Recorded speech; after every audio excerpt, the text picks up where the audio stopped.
ഏത്തപ്പഴവും റവയും ചേർന്നാൽ ഇത്രയ്ക്കും രുചിയോ? അതെ, ബ്രേക്ക്ഫാസ്റ്റ് ആയിട്ടോ ഡിന്നറായിട്ടോ ഏതുമാകട്ടെ ഒന്നുണ്ടാക്കിയാൽ വീണ്ടും ഉണ്ടാക്കാൻ തോന്നുന്ന ഹെൽത്തി, ടേസ്റ്റി, ഈസി റെസിപ്പിയാണ് ഇന്ന് ഷെയർ ചെയ്യുന്നത്. കഴിക്കാനും കാണാനും നല്ലതായ ഈ ബ്രേക്ക്ഫാസ്റ്റ് തയ്യാറാക്കാനായി ആദ്യം പഴുത്ത ഒരു നേന്ത്രപ്പഴം ചെറുതായി അരിഞ്ഞ് മാറ്റിവെക്കുക. അതിനുശേഷം വലിയൊരു പാനിൽ 1 ടീസ്പൂൺ നെയ്യ് ഒഴിക്കുക. ചൂടാകുമ്പോൾ അതിലേക്ക് കാഷ്യൂ നട്ട്സോ അല്ലെങ്കിൽ പീനട്ട്സോ ഇട്ട് റോസ്റ്റ് ചെയ്യുക. ഇവിടെ ഞാൻ ആൽമണ്ട് ഫ്ലേക്സ് ആണ് ഇടുന്നത്. നട്ട്സ് ഒന്ന് റോസ്റ്റായി കഴിയുമ്പോൾ ഇതിലേക്ക് റൈസിൻസ് ഇടുക. നെയ്യൊക്കെ താല്പര്യമുള്ളവർക്ക് കൂടുതൽ ഉപയോഗിക്കാം. റൈസിൻസ് കൂടെ റോസ്റ്റായി കഴിയുമ്പോൾ നമ്മൾ അരിഞ്ഞു വെച്ചിരിക്കുന്ന ബനാന ഇതിലേക്ക് ഇടുക. നന്നായി ഇളക്കുക.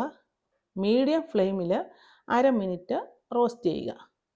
ഇത് റോസ്റ്റായി കഴിയുമ്പോൾ ഫ്ലെയിം ഓഫ് ചെയ്യുക. എന്നിട്ട് ഇത് പാനിൽ നിന്ന് മാറ്റി വെക്കുക. വീണ്ടും ഇതേ പാനിൽ 1 ടീസ്പൂൺ നെയ്യ് ഒഴിച്ച് 1/2 ടീസ്പൂൺ ചില്ലി ഫ്ലേക്സ് ഇടുക. കൂടെ തന്നെ 1 കപ്പ് വറുത്തതോ വറക്കാത്തതോ ആയ ഏത് റവ വേണമെങ്കിലും ഇടാം. ഇത് 1 മിനിറ്റ് മീഡിയം ഫ്ലെയിമിൽ റോസ്റ്റ് ആക്കുക. ചില്ലി ഫ്ലേക്സ് ഇതിലിടുന്നത് കൊണ്ട് എരിവ് അങ്ങനെ ഫീൽ ചെയ്യത്തില്ല. ഏത്തപ്പഴവും എല്ലാം കൂടി ചേരുമ്പോൾ നല്ല ടേസ്റ്റ് കിട്ടും. ചില്ലി ഫ്ലേക്സ് ഇല്ലെങ്കിൽ വറ്റൽ മുളക് മുറിച്ചിടാം, എന്നാൽ മുളക് പൊടി ഇടരുത്. ഇപ്പോൾ റവയെല്ലാം റോസ്റ്റായി വന്നിട്ടുണ്ട്. ഇതിലേക്ക് 1/4 ടീസ്പൂണ് ഉപ്പ് ചേർക്കുക. ഉടനെ തന്നെ തിളപ്പിച്ച് വെച്ചിരിക്കുന്ന 1 കപ്പ് വെള്ളം കൂടി ഒഴിച്ച് നന്നായിട്ട് ഇളക്കിയിട്ട് ലോ ഫ്ലെയിമിൽ ഇത് അടച്ചു വെച്ച് വേവിക്കുക. 1 മിനിറ്റ് കഴിഞ്ഞിട്ട് ഇത് തുറന്ന് നോക്കണം. റവയെല്ലാം വെന്ത് ഡ്രൈ ആയി വന്നിട്ടുണ്ട്. വീണ്ടും ഇത് ഇളക്കിയതിന് ശേഷം 1/2 കപ്പ് ചിരകിയ തേങ്ങ കൂടി ഇട്ട് ഇളക്കുക. നന്നായിട്ട് മിക്സ് ആയതിന് ശേഷം നമ്മൾ നേരത്തെ റോസ്റ്റ് ചെയ്ത് വെച്ചിരിക്കുന്ന നട്ട്സ്, റൈസിൻസ്, ബനാന ഇതിലേക്ക് ഇടുക.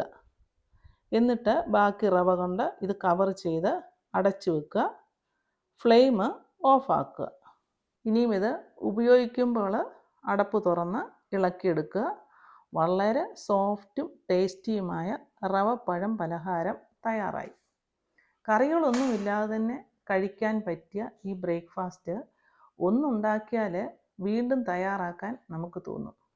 ചില്ലി ഫ്ലേക്സ്, റവ, ബനാന, തേങ്ങ ഇത്രയും മാത്രം ഉണ്ടെങ്കിലും ഇത് ഉണ്ടാക്കിയെടുക്കാം. രുചിയാണ്, എളുപ്പമാണ്.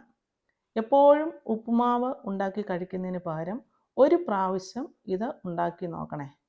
കൂടുതൽ മധുരം വേണ്ടവർക്ക് ഷുഗർ ആഡ് ചെയ്യാം. എന്നാൽ റവയും തേങ്ങയും പഴത്തിൻ്റെ മധുരവും ചില്ലി ഫ്ലേക്സും എല്ലാം കൂടി ചേരുമ്പോൾ ഒരു അടിപൊളി ടേസ്റ്റാണ്. ഈ വീഡിയോ നിങ്ങൾക്ക് ഇഷ്ടമായെങ്കിൽ ലൈക്ക് ചെയ്യുക, ഷെയർ ചെയ്യുക, കമൻറ്റ് ചെയ്യുക.